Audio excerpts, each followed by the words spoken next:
Hello, my name is Myrna Kostash. I'm speaking to you from Edmonton. I'm a writer. I've been a full-time writer for more than 40 years, and I've just launched my most recent book.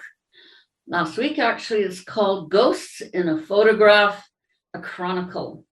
And this is a very important book for me because it kind of closes the circle on my very first book, which was published in 1977, also here in Edmonton, called All of Baba's Children.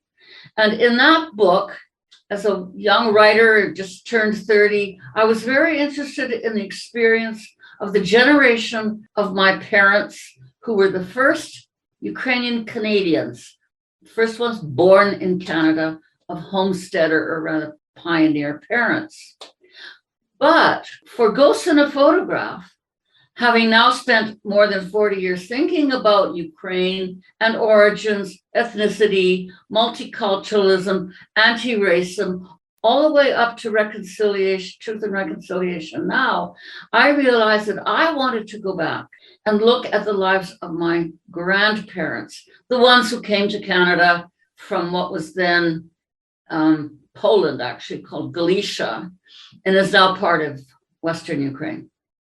And why was I interested in doing that? Because, as I say, I was now bringing to my understanding of their lives a whole set of issues and complexes that had accumulated over my own lifetime, of course.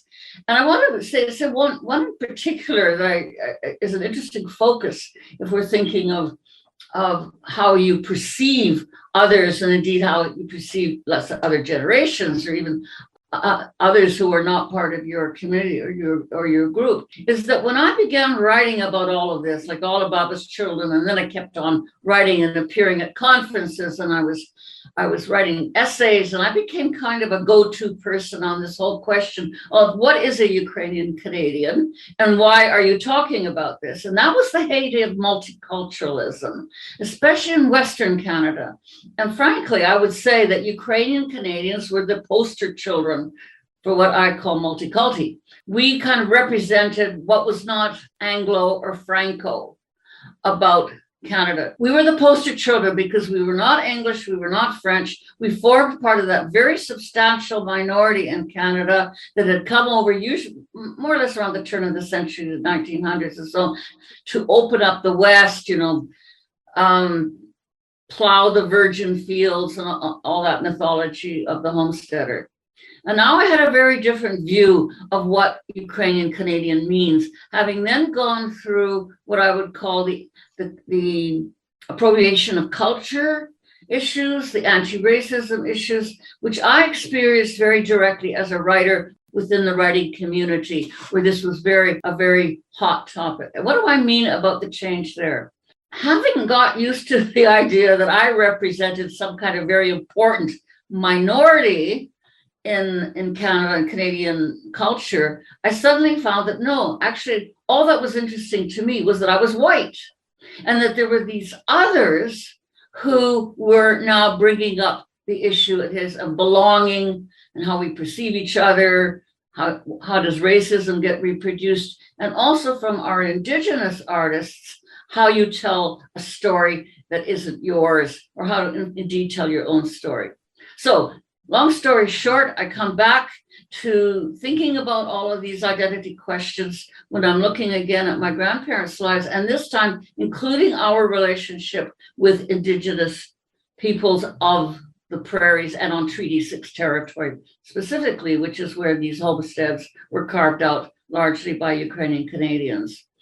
And what that has to do with me now and with the rest of my community is very interesting, because we're not ready to talk about it yet, at least not my generation. I'm the oldest generation now, but the young ones coming up who are having a very different education about the history of Indigenous people before our heroic ancestors arrived and so on, are much more in tune now with the reality of the pre-settlement cultures and languages and so on that we're now learning about, and indeed the injustices and the violence that were inflicted on Indigenous people. And we pretended, or I shouldn't say we pretended, we, for the longest time, out of sight, out of mind, But for me, when I finally had my revelation about this, was when I almost literally stumbled on a mass grave of Cree warriors who were hanged together in a mass hanging at Fort Battleford, Saskatchewan, Northwest Territories in those days, November 1885. And I knew nothing about the causes of this and what had happened, but learned about it, what it was called then, the Frog Lake Massacre. We don't use that word anymore. It's much more nuanced. Call it the Frog Lake Incident, if you like, events at Frog Lake. That got me thinking about the relationship between my forebears, these settlers from Galicia, and the Indigenous people. Because 1885 was only 15 years before my grandparents arrived in 1900. And it may as well have been another chronology altogether. It was never referred to. Day one of the story was the day that we arrived. Day two was maybe when Gita got titled to the homestead. And I have to say, I'm very ashamed, but I'm now disabused of that kind of not so innocent ignorance of the relationship that the two events now are held in tandem together, the Indigenous reality on the plains and our arrival. And so with Ghosts in a Photograph, that's another kind of set of ghosts for me, not just the ghosts that come out of the family photographs or the photographs that come from the old country. So who are these people? It's the ghosts that are around these grave sites as well. We know something now about unmarked grave sites. Thank you for that lovely introduction, not only to yourself, but to your work, and that transition in perspective from your early work, All Bubba's Children, and to your latest work. So I'd like to tease out a few things. I think you mentioned something very important about, the story started when the Ukrainians arrived, but of course there were other stories before. And so I guess the danger of a single story, so you're weaving in more stories in the second latest work is really important.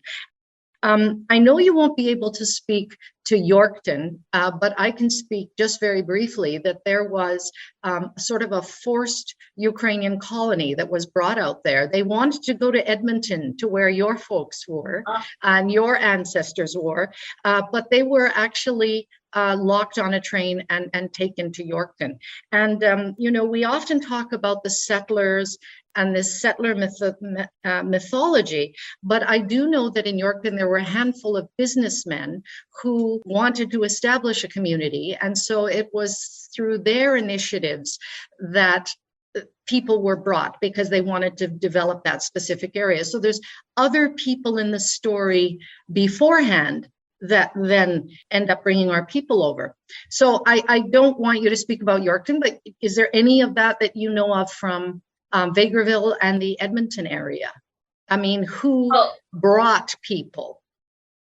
Well, that's a kind of a longish story, and it's well told in other places about agents working for shipping lines, for example, might have been part of it, where they got a certain percentage or commission off the selling the tickets, the transatlantic tickets and so on. But it got more complicated than that. But what you did say brought up something else that I do also want to say about adding a new perception. And that is, our mythology has been all about the land, as though we all grew up on a farm, or we remember Baba's farm and so on. But there's another half of the story on my mother's side, which is proletarian, meaning working class, even sub-working class people in our towns and cities who never settled on land but went straight into the city. It became the kind of proverbial ditch digger. And that's a whole other stream of settlement.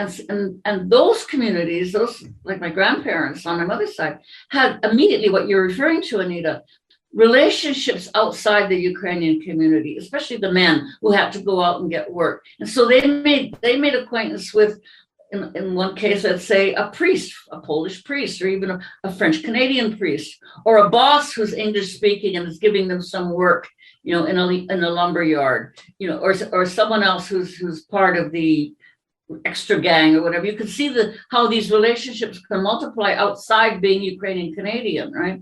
And so that that leads to then becoming part of associations that aren't necessarily just ethnic. and that there are Ukrainian Canadians who become part of social democratic parties or become union builders and so on. It's a very, it's not often, let's put it this way, it's not very often mythologized in the same way as the land. But going back to land, I have to say, I was able to finish this book, Ghosts in a Photograph, precisely by going back and asking the question about my relationship to land and what it means to have white privilege 3 generations later, especially if you start off from really poor people, right? These are very thorny issues, and I'm tackling them along with a small group of very beloved sisters here in Edmonton on the Indigenous Ukrainian Relationship Building Initiative, which puts it all out there, just as I've said it. Very well put. And I'd like to say that, yes, we often forget our past history, and especially now as a 3rd generation Ukrainian-Canadian, but of also a split family, both British mother and Ukrainian father, that these stories were very much hidden. So I think there's lots to learn for our 2nd and 3rd generations here. As well as how they can approach newcomers today through reading your work again, and particularly also with the Indigenous. Thank you.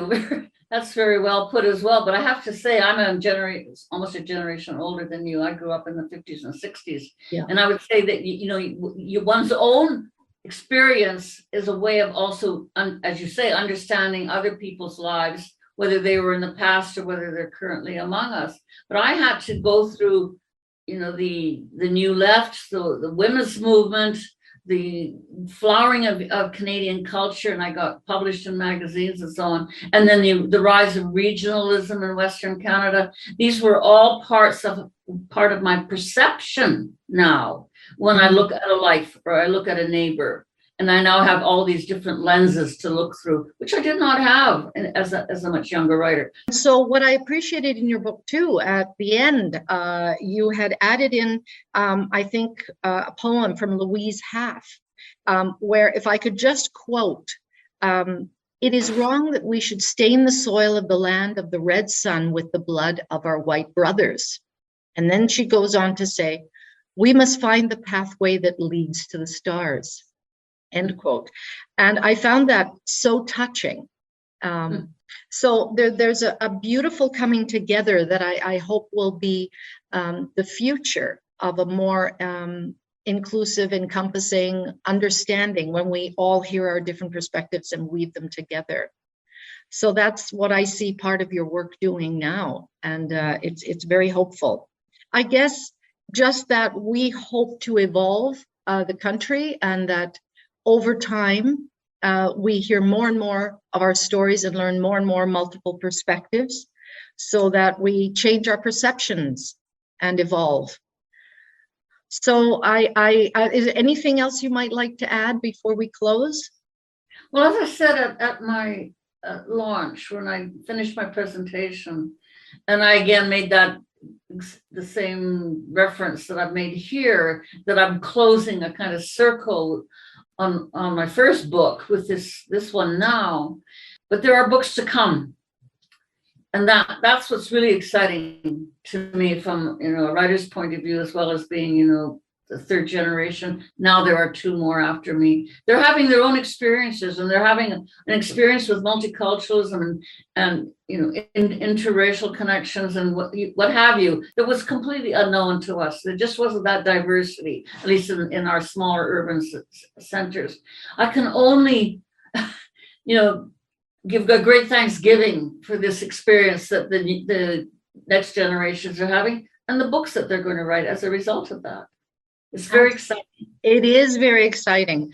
And so on that note, Myrna, I'd like to close off and thank you again. Keep writing, keep digging for photographs, and any new photographs you take now, write down the names and the dates and the place for those who will come after you, dear Myrna. Health to your hands, we would say in Turkish, and thank you for joining us today. Well, it was a great pleasure, Anita. Thank you so much.